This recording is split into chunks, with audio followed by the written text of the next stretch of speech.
Putin is not the first Russian leader to fall into this exact trap.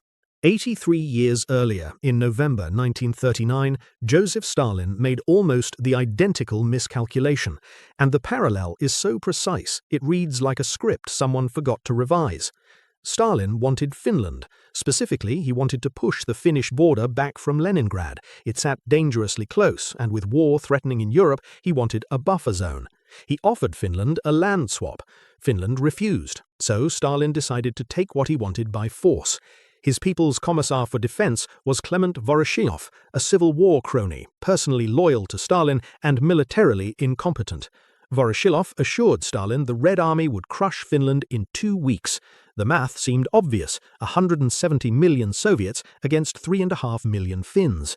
But Stalin had spent the previous 2 years conducting the Great Purge of his own military.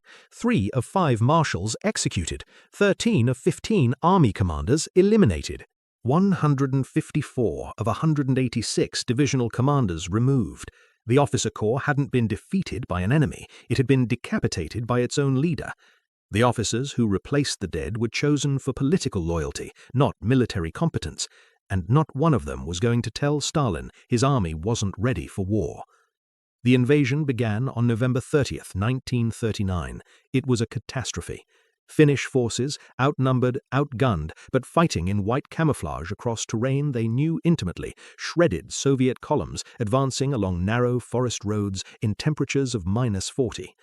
Soviet troops had been told they would be greeted as liberators by Finnish workers oppressed by their bourgeois government. Instead, they encountered some of the most devastating defensive warfare of the 20th century. At the Battle of Suomussalmi, 2 Soviet divisions, roughly 45,000 men, were surrounded and annihilated by a Finnish force a fraction of their size. Notice the mechanism. It is structurally identical to what happened in Ukraine. Intelligence that reflected the leader's assumptions rather than reality. A military hollowed out by political interference. The assumption that a smaller neighbor would collapse quickly. The fantasy that the local population would welcome the invader. And a leader so insulated from honest feedback that the scale of the disaster took weeks to register. If this was interesting, hit the subscribe for more and turn that notification bell on. Also, our full video on this was posted recently.